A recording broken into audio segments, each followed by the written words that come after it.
नमस्कार साथियों, स्वागत अभिनंदन है आपका अपने YouTube channel SK online hub में। राजस्थान की पशु परिसर वाली क्लास है, इसके अलावा BSTC की FPTT है, CAT है, 2024 में जो एग्जाम होने वाली है उनके संबंध में हमने राजस्थान का एकीकरण का जो पार्ट फर्स्ट है उसका अध्ययन हमने कर लिया है। आज हम अध्ययन करेंगे पार्ट 2 का।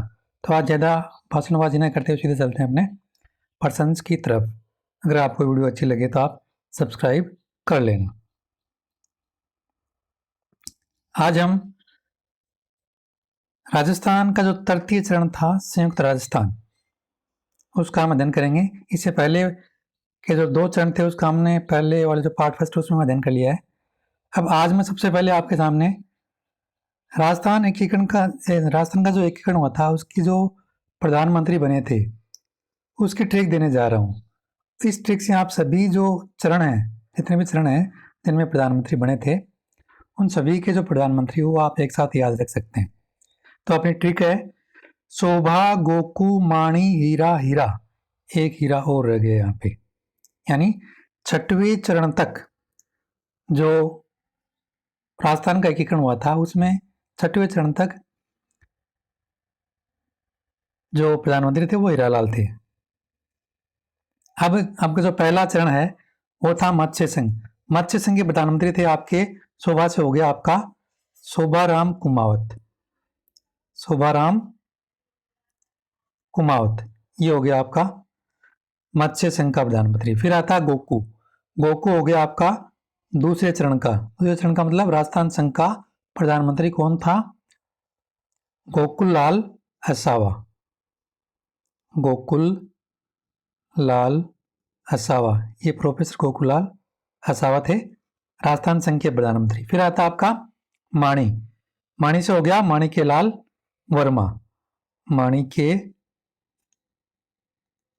लाल वर्मा ये थे आपके तीसरे चरण के प्रधानमंत्री, यानी संयुक्त राजस्थान के ये क्या थे? प्रधानमंत्री थे माणिक्य लाल वर्मा। फिर आता हीरा। हीरे से मतलब हो गया हीरालाल शास्त्री। ये थे आपके चतुर्थ जो चरण था उसके प्रधानमंत्री थे हीरालाल शास्त्री। फिर उसके बाद में आता है चौथा चरण। चौथे चरण के भी प्रधानमंत्री, 5वें चरण के भी प्रधानमंत्री भी क्या थे? हीरालाल शास्त्री थे। और 6वां जो चरण था उसके प्रधानमंत्री भी आप कौन थे? आपके हीरालाल शास्त्री थे। इस प्रकार 3 हीरा का मतलब हो गया जो आपका चरण था। चौथे चरण से शुरुआत हुई थी हीरालाल शास्त्री की। फिर 5वें में और 6ठे में हीरालाल शास्त्री आपके प्रधानमंत्री वो रहे थे। तो मैंने आपके सामने ट्रिक रखी। इस ट्रिक के माध्यम से आप एकीकरण के समय जो प्रधानमंत्री बने थे उन सभी प्रधानमंत्रियों को आप याद रख सकते हो। मैंने क्रम वाइज ये सारा दिया है। अब चलते हैं अपनी नेक्स्ट स्लाइड पर। तृतीय चरण जिसका नाम है संयुक्त राजस्थान, इसकी जो स्थापना है वो हुई थी आपकी 18 अप्रैल 1948 को। दूसरा प्रश्न इसमें बनता है कि तृतीय चरण यानी संयुक्त राजस्थान में कौन कौन सी रियासतें शामिल थी? तो इसमें रियासतें शामिल थी आपका, एक तो था राजस्थान संघ शामिल था। इसके अलावा उदयपुर मेरवाड़ा जो क्षेत्र था वो संयुक्त राजस्थान में शामिल था। संयुक्त राजस्थान की राजधानी कौन सी थी? संयुक्त राजस्थान की राजधानी थी आपकी उदयपुर। संयुक्त राजस्थान का राज प्रमुख है वो कौन था? तो इसका राज प्रमुख था महाराणा भोपाल सिंह, और ये कहाँ के थे? उदयपुर के थे। संयुक्त राजस्थान का उपराज प्रमुख कौन था? तो संयुक्त राजस्थान का उपराज प्रमुख है वो था आपका महाराव भीम सिंह, और ये कोटा के महाराव थे। चलते हैं अपनी नेक्स्ट स्लाइड पर। अब हम संयुक्त राजस्थान का जो प्रधानमंत्री है वो कौन था? तो संयुक्त राजस्थान का प्रधानमंत्री था आपका तृतीय चरण का माणिक्य लाल वर्मा। अभी मैंने आपको ट्रिक के माध्यम से ये बात बताई थी। संयुक्त राजस्थान का उप प्रधानमंत्री है वो कौन था? उप प्रधानमंत्री वो था आपका प्रोफेसर गोकुल लाल असावा। संयुक्त राजस्थान के उद्घाटनकर्ता कौन थे? तो संयुक्त राजस्थान के उद्घाटनकर्ता थे आपके पंडित जवाहरलाल नेहरू। ये प्रश्न भी बहुत बार पूछा गया है।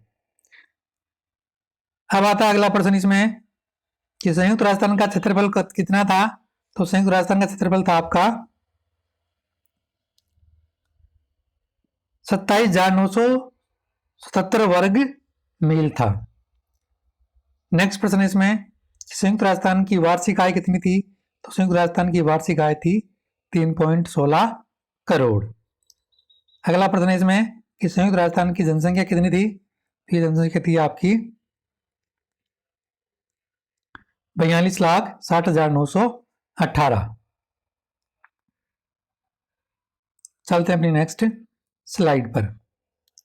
अब अपन अध्ययन करेंगे चतुर्थ चरण का, जिसका नाम था व्रत राजस्थान। व्रत राजस्थान की स्थापना वो कब हुई? तो इसकी स्थापना हुई थी आपकी 30 मार्च 1949 को। व्रत राजस्थान में रियासतें वो कौन कौन सी थी? तो इसमें आपकी रियासतें थी, एक तो संयुक्त राजस्थान था इसमें, इसके अलावा जोधपुर, जैसलमेर, जयपुर और बीकानेर रियासतें इसमें शामिल की गई थी व्रत राजस्थान में। व्रत राजस्थान की राजधानी कौन सी थी? तो व्रत राजस्थान की राजधानी थी आपकी जयपुर। व्रत राजस्थान की राजधानी जयपुर को बनाया गया था। व्रत राजस्थान का राज प्रमुख कौन था? तो व्रत राजस्थान का राज प्रमुख था आपका सवाई मानसिंह द्वितीय, जो कि जयपुर के थे। व्रत राजस्थान का उपराज प्रमुख कौन था? तो उपराज प्रमुख था महाराव भीम सिंह, जो कि कोटा के थे। अगला प्रश्न इसमें आता है कि व्रत राजस्थान का महाराज प्रमुख कौन था? तो व्रत राजस्थान का महाराज प्रमुख है वो महाराणा भूपाल सिंह थे, और ये थे आपके उदयपुर के। चलते हैं नेक्स्ट स्लाइड पर।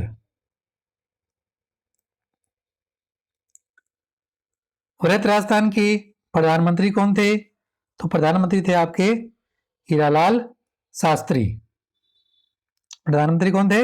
हीरालाल शास्त्री। उद्घाटनकर्ता कौन थे व्रत राजस्थान के? तो व्रत राजस्थान के उद्घाटनकर्ता थे सरदार वल्लभ भाई पटेल। ये प्रश्न भी पूछा जा चुका है, ये इंपॉर्टेंट है, मैंने आपको बता दिया। जो भी इंपॉर्टेंट प्रश्न थे इस पर से, तो मैंने पूरी स्लाइड ही वो इंपॉर्टेंट बनाई, क्योंकि शॉर्ट रूप में बनाई है, बहुत ही शॉर्ट रूप में। आप एग्जाम में जाते समय भी इसको देख कर जा सकते हो। 10 मिनट में ये आपकी स्लाइड पूरी जाएगी। अब व्रत राजस्थान था उस समय, व्रत राजस्थान जब बना था उस समय हाई कोर्ट वो कहां पर बनाया गया था? तो हाई कोर्ट बनाया गया था जोधपुर में। शिक्षा विभाग कहां बनाया गया था? शिक्षा विभाग वो बनाया गया था बीकानेर में। खनिज विभाग कहां बनाया गया था?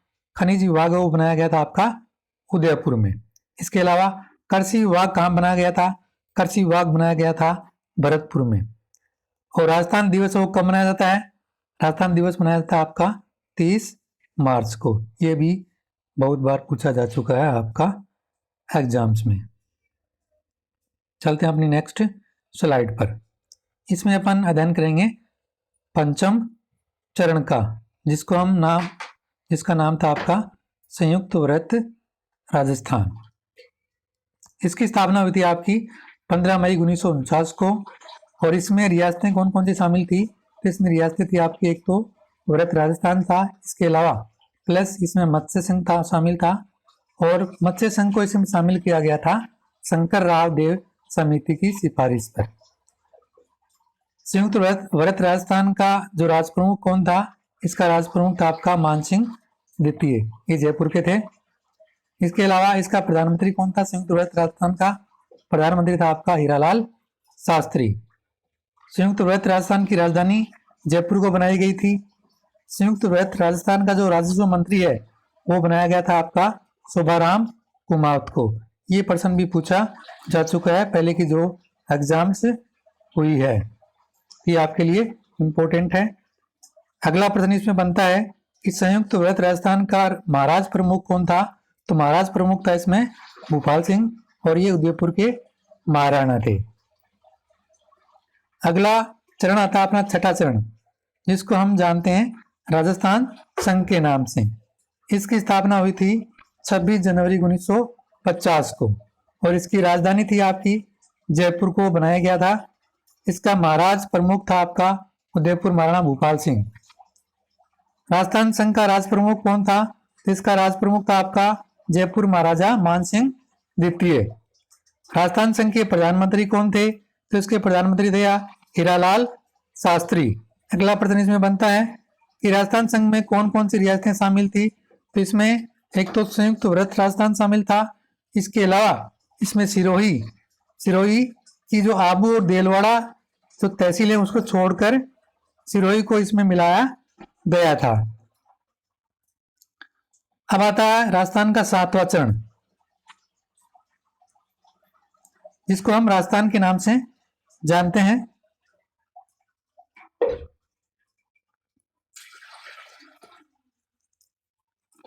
राज्य पुनर्गठन आयोग श्री फजल अली की अध्यक्षता में गठित हुआ था और इसके अन्य सदस्यों में के एम पणिकर था। हृदयनाथ कुंजरू की सिफारिशों के अनुसार सिरोही की आबू व दिलवाड़ा तहसीलें हैं, मध्य प्रदेश के मंदसौर जिले की मानपुरा तहसील का सुनेल टप्पा व अजमेर मेरवाड़ा क्षेत्र राजस्थान में मिला दिया गया तथा राज्य के झालावाड़ जिले का सिरोंज क्षेत्र मध्य प्रदेश में मिला दिया गया। राज प्रमुख का पद वो समाप्त कर दिया गया था तथा प्रथम राज्यपाल के रूप में सरदार गुरुमुख निहाल सिंह को शपथ दिलाई गई थी। तो ये प्रश्न भी कई बार पूछा जा चुका है कि राजस्थान राज्य पुनर्गठन आयोग की जो अध्यक्षता है वो किसने की थी, तो इसकी अध्यक्षता की थी फजल अली ने। अब चलते हैं नेक्स्ट स्लाइड पर। 7वें चरण का नाम था अपना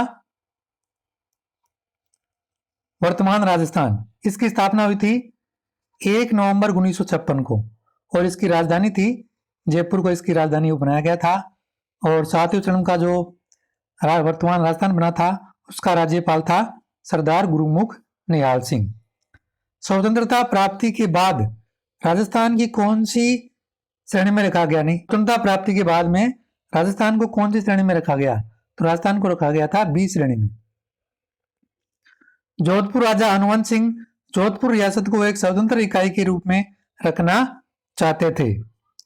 बांसवाड़ा के महारावल चंद्रवीर सिंह ने राजस्थान संघ के निर्माण के समय विलय पत्र पर हस्ताक्षर करते हुए कहा था कि मैं अपने डेथ वारंट पर हस्ताक्षर कर रहा हूं।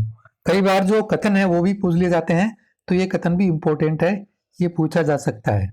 ये कथन पूछा जा सकता है कि ये कथन किसने कहा, तो ये कथन है वो बांसवाड़ा के महारावल चंद्रवीर सिंह ने कहा था। और ये भी पूछा जा सकता है कि एकीकरण के समय कौन सी रियासत अपने को स्वतंत्र इकाई के रूप में रखना चाहता था?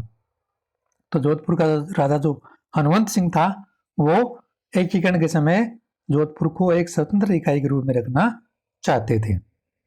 चलते अपनी नेक्स्ट स्लाइड पर। इसमें हम अध्ययन करेंगे एकीकरण के समय प्रमुख रियासतें और उनके शासक है वो कौन कौन से थे। ये प्रश्न भी कई बार पूछा जा सका है। पीछे की जो रीट के एग्जाम्स हुई थी उसमें पूछा जा सका है और जो सेकंड ग्रेड होती है उसमें भी पूछे जा चुके हैं। तो मैंने आपके सामने यहाँ पर एक साथ ही सभी जो रियासत और उसके शासक है वो आपके सामने लेकर मैं आया हूँ। एक तरफ आपकी रियासत है और सामने उसके शासक वो कौन कौन हुए थे। तो मेवाड़ रियासत के शासक कौन थे एकीकरण के समय? तो भूपाल सिंह थे। इसके बाद में मारवाड़ रियासत के एकीकरण के समय शासक था हनुवंत सिंह। जयपुर रियासत के शासक थे आपके सवाई मानसिंह द्वितीय एकीकरण के समय। बीकानेर रियासत के शासक थे शार्दुल सिंह एकीकरण के समय। कोटा के शासक थे आपके भीम सिंह। धौलपुर के शासक थे आपके उदयभान सिंह। सिरोही का शासक था आपका अभय सिंह। शाहपुरा का शासक था सुदर्शन देव। अलवर का शासक था आपका तेज सिंह। करौली का शासक था आपका गणेश पाल देव। बांसवाड़ा का शासक था आपका चंद्रवीर सिंह। डूंगरपुर का शासक था एकीकरण के समय लक्ष्मण सिंह। भरतपुर का शासक था एकीकरण के समय ब्रजेंद्र सिंह। बूंदी का शासक था एकीकरण के समय आपका बहादुर सिंह। तो सभी जो एकीकरण के समय रियासत थी उस रियासत और उसके शासक कौन कौन थे वो मैंने आपके सामने रखे हैं। आशा करता हूँ कि आपको ये क्लास है वो अच्छी लगी होगी और अगर आप ये क्लास आपको अच्छी लगी है तो ये आप कमेंट कर जरूर बताएं और चैनल को आप सब्सक्राइब कर सकते हैं ताकि आगे आने वाली जितनी भी जो कक्षाएं हैं उनका नोटिफिकेशन है वो सबसे पहले आपको मिल सके।